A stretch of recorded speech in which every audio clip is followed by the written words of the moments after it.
जी इजाजुल हक साहब का माइक खोलें। जी शुक्रिया जनाब स्पीकर।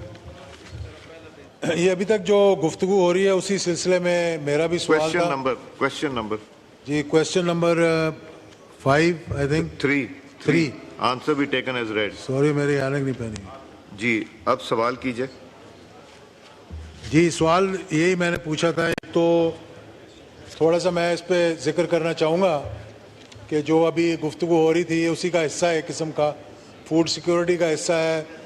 पास्को ने जो कुछ किया इस दफ़ा उसकी बारे में मैंने सवाल किया था।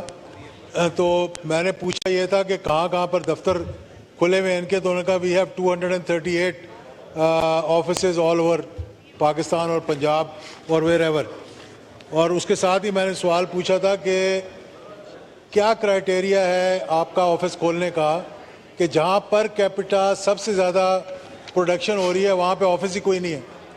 और इस दफ़ा जो किसान के साथ हुआ, जो यहाँ पर आज बात हो रही थी, मुझे अच्छी लगी बात जनाब तारड़ साहब की कि 2-3 मरतबा उन्होंने कहा कि इस हाउस की कमेटी बनाएं। ये देखा जाए ये जो विशेष सर्कल चल रहा था कि पहले गंदम को इंपोर्ट किया जाता है और उसके बाद फिर उसको एक्सपोर्ट किया जाता है, और किसान का इस दफ़ा जो हाल है वो आप सोच ही नहीं सकते यहाँ इस हाउस में बैठकर कि किसान के साथ क्या हो रही है और किसान का क्या हाल है और किस तरह से वो सरवाइव कर रहे हैं।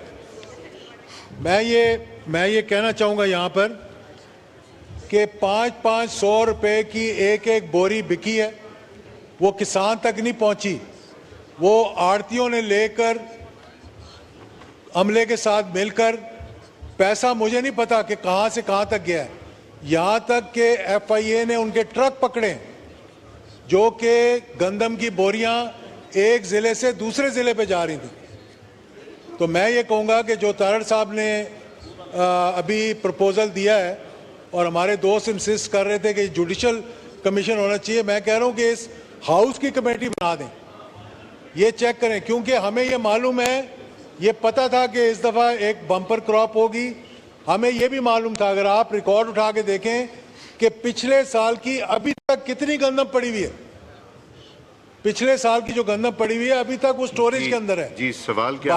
बाहर ओपन में पड़ी हुई है, उनके ऊपर तरपालें डली हुई हैं और मजीद गंदम जो है वो किसान लेकर बैठा हुआ है। और जो लोग बड़े लोग हैं जमींदार, वो उसको होर्डिंग कर रहे हैं, उसको संभाल के रख रहे हैं।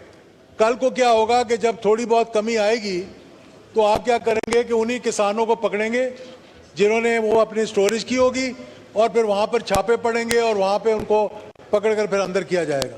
तो मैं ये कह रहा था सिर्फ कि पंजाब गवर्नमेंट की तो इस दफ़ा कोई पॉलिसी नहीं आई, ना उन्होंने गंदम खरीदी है। एक जो नेशनल फूड सिक्योरिटी की हमारी मिनिस्ट्री है जिसके अंडर पास्को आता है, उन्होंने जो थोड़ी बहुत गंदम दी है, अभी यहाँ बरीडे घुमन साहब कह रहे थे कि किसी के घर से निकली है, रोज़ की अफवाहें हैं कि जी फलाने MNA के घर 1 लाख बोरी चली गई, फलाने के घर 50,000 बोरी चली गई।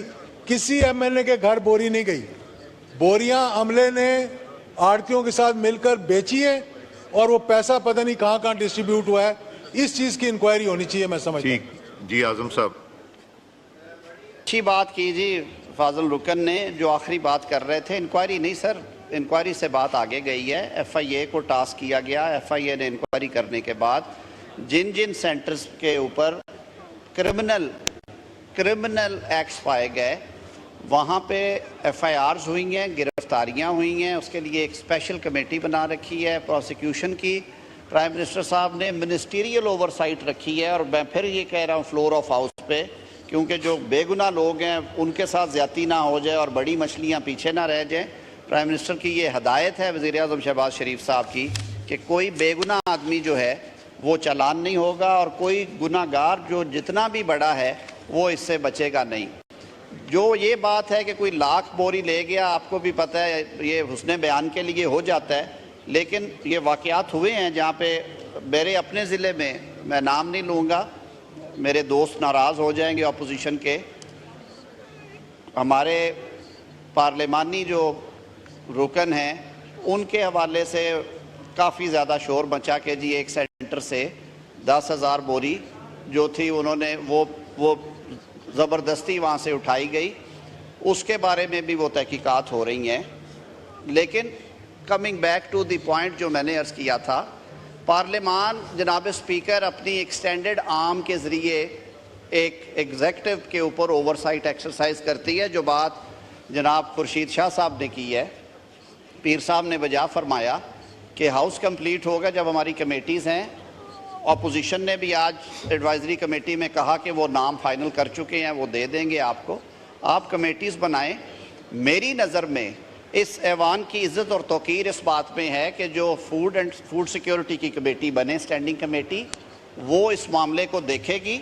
वो आपकी बनाई हुई कमेटी है, उसका मैंडेट आपने उसे दे रखा है, और मेरी नज़र में पार्लियामान की तौकीर से आगे कोई चीज़ नहीं है। हम हर चीज़ उठा के अदालतों को ना दिया करें, हम अपने फैसले खुद किया करें। आपने अगर एक दूसरे पे एतमाद नहीं करना तो निज़ाम कैसे चलेगा? जनाब स्पीकर उस पर ब्रीफिंग ले, कमेटी को, ये पब्लिक इम्पोर्टेंस का मैटर है, कमेटी बनाए। जो फूड सिक्योरिटी की कमेटी बनेगी एग्रीकल्चर के हवाले से, उस कमेटी को सौंपे ये काम, वो देखे, वो भी रिपोर्ट लेके आए, वो मंगवाए ना जी रिपोर्ट। जो जैसे मोहतरमा नफीसा शाह साहबा ने कहा कि वो क्या रिपोर्ट आई है आपकी स्टैंडिंग कमेटी के पास, एक से ज़ायद इख्तियारात है कि वो तलब करे एग्जेक्टिव ब्रांच के लोगों को, वो ज़रा जाके वहाँ पे जवाब देते हैं हमारी स्टैंडिंग कमेटीज़ में, फेडरल सेक्रेटरी जाएंगे, लिखी हुई रिपोर्ट लेके जाएंगे, वो असेस करें और अपनी रिपोर्ट जारी करें।